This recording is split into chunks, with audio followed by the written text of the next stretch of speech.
भावों की उत्पत्ति, ये 10 बातें प्रधान होती हैं। आपके अंदर अच्छे भाव आ रहे या बुरे भाव आ रहे तो उनमें ये 10 बातें प्रधान है। पहला, स्थान। आप कहां बैठे हैं, कहां रह रहे हैं, किस जगह खड़े हैं, आपको स्थान देख करके ही बर्ताव में उतरना है। जैसे मंदिरालय है, आप वहां खड़े होंगे तो तमोगुण अपने आप बढ़ने लगेगा, आसुरी प्रवृत्ति बढ़ने लगेगी।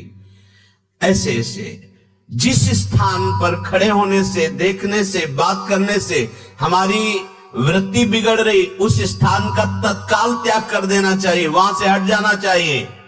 पहला है स्थान।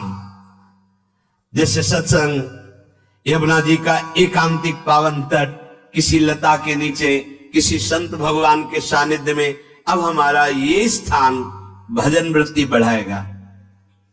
उस व्यक्ति का घर जिसके पास जाने से वासनाएं बढ़ रही, उस स्थान में जहां दृश्य देखने से हमारे अंदर गंदी बातें आ रही, पहला है स्थान। दूसरा है अन्न। बहुत बड़ा प्रभाव अन्न का होता है। अगर अधर्म के द्वारा कमाया हुआ अन्न है तो बुद्धि अधर्म में ही लगेगी। यदि भोजन पकाते समय, रसोई रांधते समय आप विकारात्मक चिंतन कर रहे हैं तो कोई भी प्रसाद पाए उसके अंदर विकार जागृत हो जाएगा। अन्न का बहुत बड़ा प्रभाव पड़ता है। एक बार पूज्य पादुड़िया बाबा जी महाराज अपने परिकर के साथ भ्रमण में थे तो किसी बड़े धनी मानी ने निमंत्रण दिया, महाराज आज यहीं रुको। तो बाबा ने कहा हम लोग गांव के अंदर नहीं रुकते, तो बाहर कोई वृक्षों का समुदाय, जंगल जैसा, तो उसमें वहां रुके, पर भोजन उनकी तरफ से, भोजन सबने पाया। जब सुबह हुआ तो महात्मा जन, साधक जन एक दूसरे की तरफ देखे और बोले आज तो हमको बड़ा दोष हुआ, गंदा स्वप्न आया और हमारा संयम बिगड़ गया। बोले ये तो हमको भी हुआ, जितने थे सबको हुआ। उड़िया बाबा के समीप गए, बाबा ने कहा अच्छा ऐसा हुआ, ये तो अन्न दोष है, बुलाओ अन्न पवाने वाले को, फिर चलेंगे। बुलाया और बाबा ने कहा बिल्कुल सत्य बोलना, नहीं तो आप जानते हो इतने महात्माओं के संयम को आपने भ्रष्ट कर दिया, सत्य बोलना क्या बात थी। उनका महाराज संतान नहीं हो रही थी, सुना था आप बहुत सिद्ध महापुरुष हैं तो आपके परिकर को इसीलिए पवाया, अंदर काम भाव था कि हमारी कामना थी कि संतान उत्पन्न हो, वैसे चिंतन करते हुए बनाया ऐसे। बोले सबका संयम नष्ट कर दिया, होश में, नरक जाने वाली बात मत सोचो। अरे संतों को पवाओ जैसे अपने पुत्र को पवाते हैं, ऐसी भावना करनी चाहिए। आज हो भाग्य तो परिणाम खुद मंगल में निकलेगा। काम भाव से युक्त होकर क्यों बनाया, सब संतों के अंदर विकार पैदा कर दिया। अन्न का प्रभाव पड़ता है, हम जैसा अन्न पाते हैं वैसा। कई बार सुनाया है, सिद्ध महापुरुष पूज्य प्रातः स्मरण श्री बलराम दास जी महाराज झाड़ू मंडल के, यमुना के पावन तट पर ही है, रासमंडल के पास ही, वो अपने एक लता के नीचे बैठे हुए भगवत चिंतन कर रहे थे। अचानक यमुना जिस नजदीक है तो कोई माई स्नान किए हुए निकली तो नेत्रों ने देखा और विकार उत्पन्न हो गया। वयोवृद्ध सिद्ध महापुरुष, उन्होंने कहा आप तो इस शरीर को नष्ट कर दूंगा। शिष्यों ने कहा महाराज ऐसा क्यों? बोले किसी माता के शरीर को देखकर हमारे अंदर विकार क्यों आ गया? ऐसा नहीं, आज तक कभी नहीं हुआ, ऐसा क्यों हुआ? उनका महाराज आपस में सब शिष्यों ने कि कुछ ना कुछ तो खान पान में गड़बड़ी हो गई तभी ऐसा हुआ। बाबा आज परिक्रमा करते हैं वृंदावन की, बाद में आप जो आदेश करेंगे जैसा करेंगे, पहले परिक्रमा। वृंदावन की परिक्रमा का बहुत बड़ा प्रभाव, जब कभी मन आपका ऐसा विक्षिप्त हो, परेशान हो, तत्काल परिक्रमा प्रारंभ कर देना, नाम जप करते हुए। आप देखना परिक्रमा पूरी होते होते शांति हो जाएगी। बाबा ने खूब नाम कीर्तन करते हुए शिष्यों के साथ परिक्रमा दी, मन का विकार शांत हो गया। उनका ऐसा कैसे हो सकता है कि हमारे अंदर विकार आ गया? ये बड़ी सूक्ष्मता का विषय है। कल प्रसाद कहां से आया था? उस समय लाड़िले गोविंद देव जी महाराज यही विराजमान थे वृंदावन में। बोले तो ठाकुर गोविंद देव जी का प्रसाद आया था।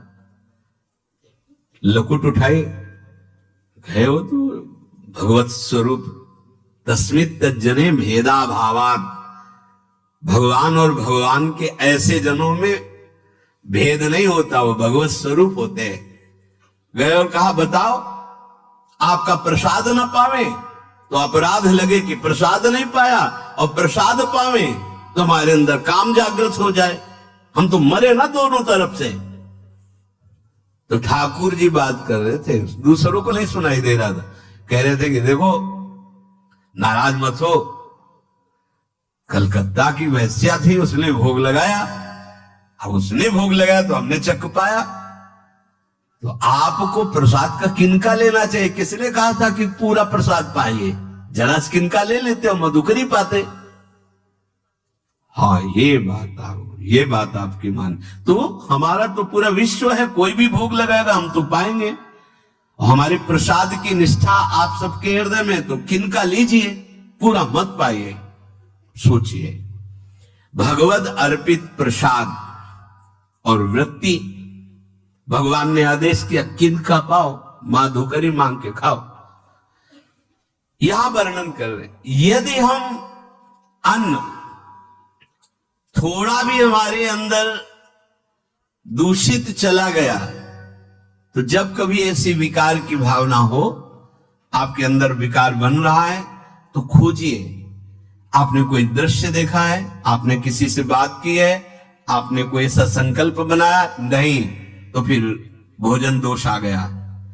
अब आज उपवास कर दो, जब तक वो वृत्ति न नष्ट हो तब तक कुछ मत पाना, जल से काम चलाना, तो एक दिन एक पहर अपने आप शांत हो जाएगा। अगर बहुत विकलता हो रही तो नाम कीर्तन शुरू कर दो, भोजन मत पाना, नाम कीर्तन शुरू, बिल्कुल शांति मिल जाएगी, बिल्कुल। और ये तो उदाहरण महापुरुष इसलिए देते कि हम सावधान रहें। हमारे अच्छे भाव या बुरे भाव में ये 10 बातें बहुत प्रभाव डालती। पहला स्थान, दूसरा अन्न, और तीसरा जल। पानी भी बहुत संभाल के ले। आजकल तो देखो प्रायः ऐसे दांत से प्लास्टिक नोचेंगे, ऐसे पानी पिएंगे, कब भरी गई, कहां भरी गई, कैसा पानी बड़ा। देखो कैसा हमारे भजन साधन के लिए विक्षेप पैदा होता चला जा रहा है। पहले सुंदर सरोवरों का जल, मतलब 15 वर्ष तो गंगा जल ही केवल पिया है, जो आकाश वृत्ति से मिला नहीं, गंगा जल ही पिया है। कुआं का जल, फिर आया हैंडपैप का जल, अपवित्र होने लगा। हैंडपैप में जो वाशर, अगर वो कहीं चमड़े का पड़ा हुआ है तो अपवित्र जल हो गया। अब हैंडपैप का भी अंतर ध्यान स्वरूप हो गया, अब तो नहीं दिखाई देता। अब रह गया है मोटर से निकले और फिल्टर में जाए, वो मशीन जो फिल्टर करती है पानी को, आरओ, उससे। अब वो जिनके पास है तो है, नहीं तो परिक्रमा लगाया हो, आपको पानी पीने को नहीं मिलेगा। देखो कैसा समय आ गया। भोजन, पहले कोई दगाबाजी भोजन में तो नहीं करता था।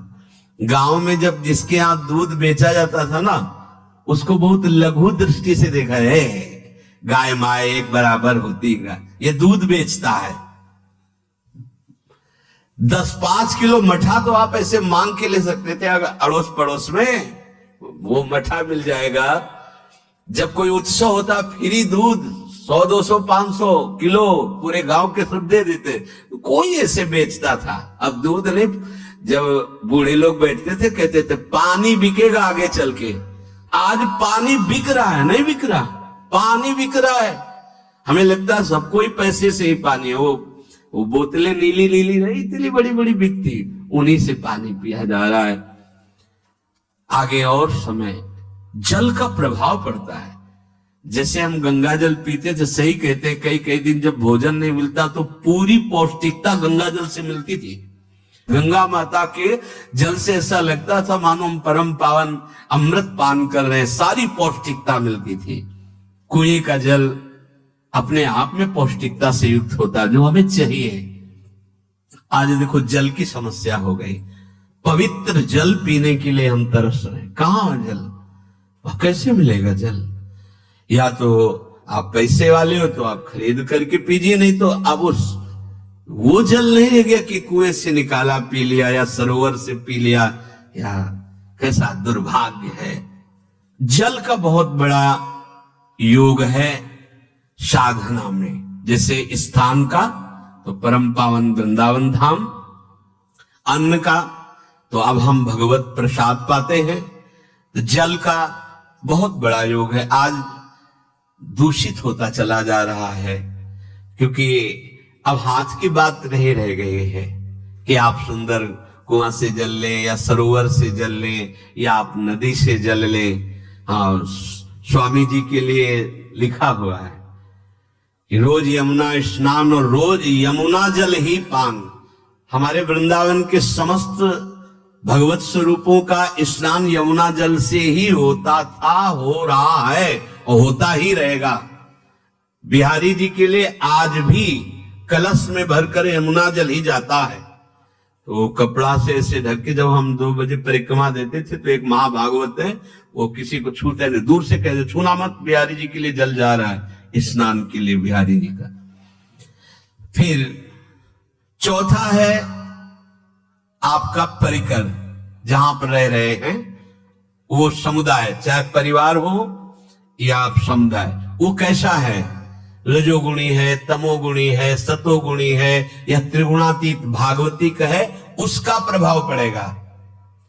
पांचवा है आपका पड़ोस, आसपास वाले घर, जैसा है वैसा प्रभाव पड़ेगा आपके ऊपर। पड़ोस निंदनीय है तो बंधन से युक्त होना पड़ेगा। लंका के पड़ोस में रहने के कारण अगाध महिमा वाले समुद्र को बांध दिया गया। रघुनाथ जी ने पुल बांधा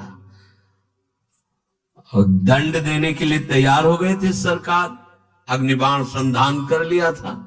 पड़ोस के कारण ही तो ना, पड़ोसी रावण था। इसीलिए आस पड़ोस का बड़ा प्रभाव पड़ता है। फिर अगला है दृश्य, इस पे बहुत सावधानी की जरूरत है। ये मोबाइल भगवान चल गए हैं, बहुत विस्तार से चल गए हैं। अब कोई छोटा मोबाइल रखना नहीं चाहता, सब वो स्क्रीन वाला रखना चाहते, टच मोबाइल। दृश्य से बचो, बच्चों, जवानों, बूढ़ों, सबकी वृत्ति जो माया आकर्षित करती, जो दृश्य हम देखने के लिए अंदर से उल्लसित है, वो मोबाइल में सब है, चाहे भागवतिक और चाहे सांसारिक। तो भाई देख लो, गुण दोष में संसार है। अगर आप दोष ग्रहण करना चाहते तो दोष ले लो, गुण तो गुण। बहुत बहुत खतरनाक विषय है और बहुत लाभदायक विषय है। किसी संत की वाणी एक बार समझ में नहीं आए, अगर हम 10 बार सुने तो समझ में आ जाएगी। ये लाभदायक है। कभी कोई किसी से बात करनी, पहले जाए तो पोस्ट कार्ड चलते थे, एक कार्ड, वो 15 पैसे का इतना बड़ा वाला आता था, 25 पैसे का बंद वाला लिफाफे में आता था, नीले नीले कागज का। 15 पैसे वाला कार्ड, उसमें चिट्ठी जाती थी महीनों में। कभी यहां 1 मिनट में अमेरिका से बात कर लो, कितनी बढ़िया बात हो गई। उसका दुरुपयोग ना करो। अब हमारी इतनी चंचल वृत्ति है कि दुरुपयोग करने के लिए उत्साह बढ़ जाता है।